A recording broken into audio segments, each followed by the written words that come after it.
নমস্কাৰ ইশান নিউজৰ প্ৰতিগৰাকী দৰ্শকক মই জুন গগৈয়ে স্বাগতম জনাইছো আৰু সকলোকে সুপ্ৰভাত জনাইছো। আজি আপোনালোকক বাতৰি কাকতৰ শিৰোনাম জনাবলৈ মই ষ্টুডিঅত উপস্থিত হৈছো আৰু ইতিমধ্যে তিনিখনকৈ পেপাৰ মোৰ হাতত আছে আৰু তিনিখনকৈ বাতৰি কাকত গুৱাহাটীৰ পৰা প্ৰকাশিত কেইবাটা গুৰুত্বপূৰ্ণ শিৰোনাম দখল কৰিছে। প্ৰথমতে অসমীয়া প্ৰতিদিন বাতৰি কাকতখন মই আপোনালোকৰ হেডলাইন কেইটা পঢ়াই শুনাবলৈ চেষ্টা কৰিছো। প্ৰথমটো মুখ্য শিৰোনাম হৈছে বন্ধ হ'ব অনুসূচিত জাতি জনজাতিৰ দুখন গুৰুত্বপূৰ্ণ আঁচনি। ইতিমধ্যে চৰকাৰে সিদ্ধান্ত গ্ৰহণ কৰিছে। ঋণৰ বোজা উন্নয়নৰ শ্লোগানৰ মাজতে চৰকাৰ এটা সিদ্ধান্ত কৰিছে আৰু সেই গুৰুত্বপূৰ্ণ আঁচনি দুখন হৈছে যে উপপৰিকল্পনা অনুসূচিত জাতি উপপৰিকল্পনা আৰু জনজাতি উপপৰিকল্পনা। এই দুখন আঁচনি অতি শীঘ্ৰে বন্ধ হ'বলৈ গৈ আছে।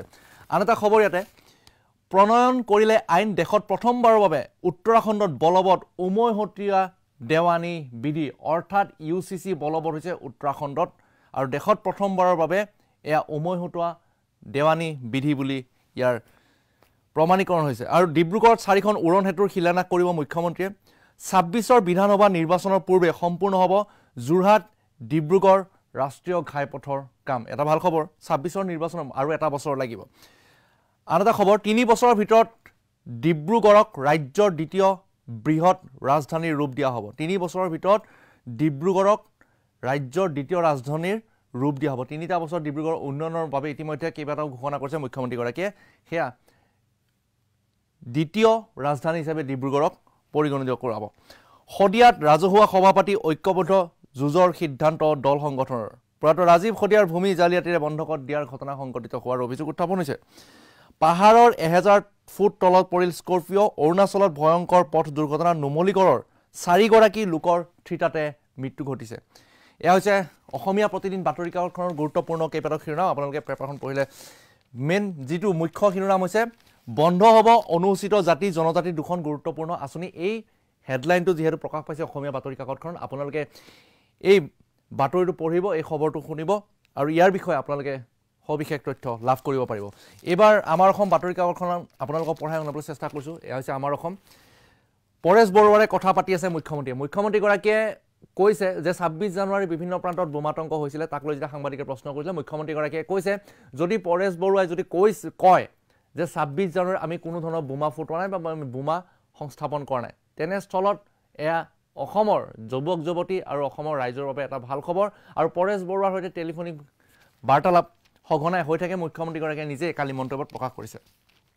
আন এটা খবৰ জনাইছোঁ কৃতদাসৰ দৰে আমেৰিকাৰ পৰা বহিষ্কাৰ অবৈধ নাগৰিকক। 20,000 ভাৰতীয় এতিয়া সংকটত ভুগিছে আমেৰিকাত, যিহেতু অবৈধভাৱে যি তাত ইমিগ্ৰেশ্যন হৈ আছে আমেৰিকাত। সেই ইমিগ্ৰেশ্যন হোৱাত ডোনাল্ড ট্ৰাম্পে যেতিয়া শাসনত আহিলে তাৰ পাছতে এতিয়া অবৈধভাৱে বহিৰাষ্ট্ৰৰ পৰা যোৱা লোকসকলক এতিয়া আমেৰিকাৰ পৰা বিতৰণ কৰি থকা হৈছে। মহাকুম্ভৰ খবৰ লৈ আহিছিলে। এইমতে অমিত শ্বাহ গৈছিলে। 60,000 চুইছেগৈ প্ৰয়াগৰাজ অভিমুখী বিমান ভৰাই। গতিকে প্ৰয়াগৰাজলৈ যিসমূহ বিমান এতিয়া গৈ আছে যথেষ্ট দাম বৃদ্ধি পাইছে। পুত্ৰ নাতিক লৈ কুম্ভ স্নান কৰিছে অমিত শ্বাহে। কালি দিনটোৰ আপোনালোকে এইসমূহ দৃশ্যাংশ দেখিছে। GP সিঙৰ বাবে বিশেষ নিৰাপত্তা বিচাৰি গৃহ দপ্তৰলৈ পত্ৰ দিছে CRPF। ইতিমধ্যে CRPFৰ ডিৰেক্টৰ জেনেৰেল হ'বলৈ গৈ আছে GP সিং আৰু সেই GP সিঙৰ যি নিৰাপত্তা অধিক কটকটীয়া কৰাৰ বাবে CRPFৰ ফালৰ পৰা হোম মিনিষ্ট্ৰীলৈ এখন পত্ৰ প্ৰেৰণ কৰা হৈছে। হৰমিত সিং ভাৰপ্ৰাপ্ত DGP হিচাপে অসমত এতিয়া তেওঁ কাম পৰিচালনা কৰি যাব। 3 দিন জুৰি মুখ্যমন্ত্ৰীৰ জন্মদিন পালন কৰিব পৌৰ নিগমে। গুৱাহাটী পৌৰ নিগমে সংবাদমেলযোগে এই কথা ঘোষণা কৰিছিলে যে 3টা দিন মুখ্যমন্ত্ৰীৰ যি জন্মদিন 3টা দিন হিচাপে পালন কৰাব। 3টা দিন, এই 3টা দিনত বিভিন্ন কাম ৰূপায়ণ কৰিব গুৱাহাটী পৌৰ নিগমে। ডিব্ৰুগড় হ'ব ৰাজ্যৰ দ্বিতীয় ৰাজধানী। ইতিমধ্যে 26 জানুৱাৰী যিহেতু ডিব্ৰুগড়ত পতাকা উৰুৱাইছিলে মুখ্যমন্ত্ৰী হিমন্ত বিশ্ব শৰ্মাই, ডিব্ৰুগড়ত ঘোষণা কৰিছিলে ৰাজ্যৰ দ্বিতীয়খন ৰাজধানী হ'বলৈ গৈ আছে ডিব্ৰুগড়। আৰু 3 বছৰৰ ভিতৰত এক বৃহৎ উন্নয়নমূলক পৰিকল্পনা হাতত লৈছে। এয়া ডিব্ৰুগড়বাসীৰ বাবে আটাইতকৈ ভাল খবৰ।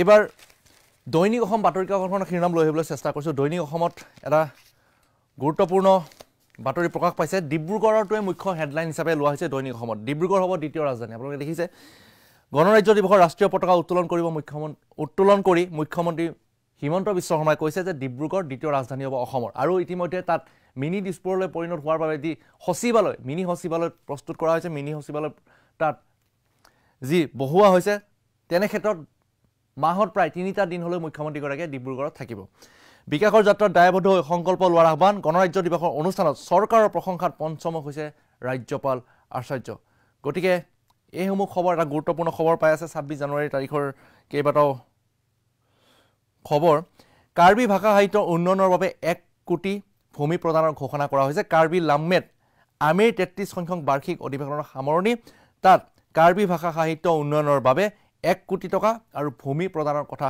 ঘোষণা কৰা হৈছে অসমতো প্ৰৱৰ্তন হ'ব UPS অৰ্থাৎ যি UPS OPS আৰু NPS যি মুখ্যমন্ত্ৰীগৰাকীয়ে কৈছে যে পেনশন স্কিম যি পেনশন নীতি আছে পুৰণি পেনশন নীতি বাদ দি এতিয়া পুৰণি পেনশন নীতি ঠাইত UPS হ'ব যিসকলে 2005 চনৰ আগতে চাকৰি যোগদান কৰিছিল তেওঁলোকৰ ক্ষেত্ৰত OPS ব্যৱস্থাই থাকিব UPS এটা নতুনকৈ হ'বলৈ গৈ আছে নিউ পেনশন যি পলিচি আছে সেই পলিচিৰ ক্ষেত্ৰত হ'ব UPS আৰু এটা খবৰ লৈ আছো এই মুহূৰ্তত মাতৃভাষা মাধ্যমেৰে জয়যাত্ৰা অব্যাহত ৰাখিব লাগিব ডক্টৰ সমুজ্জ্বল কুমাৰ ভট্টাচাৰ্য আসুৰ যেহেতু সাধাৰণ সভা হৈ আছে শিৱসাগৰত সেই সাধাৰণ সভাতে সমুজ্জ্বল কুমাৰ ভট্টাচাৰ্যই কৈছে যে মাতৃভাষা মাধ্যমৰ জয়যাত্ৰা অব্যাহত ৰাখিব লাগিব আন কেইবাটাও বাতৰিয়াত প্ৰকাশ পাইছে 10 বছৰে নিৰ্মাণ সম্পূৰ্ণ নহল খোৱা পানী যোগানৰ প্ৰকল্পৰ 40,000 লোকে খোৱা পানীৰ পৰা বঞ্চিত ধনৰ অভাৱত বন্ধ কাম কাজ তাক লৈ এটা সন্দেহ প্ৰকাশ কৰি এটা বাতৰি প্ৰকাশ পাইছে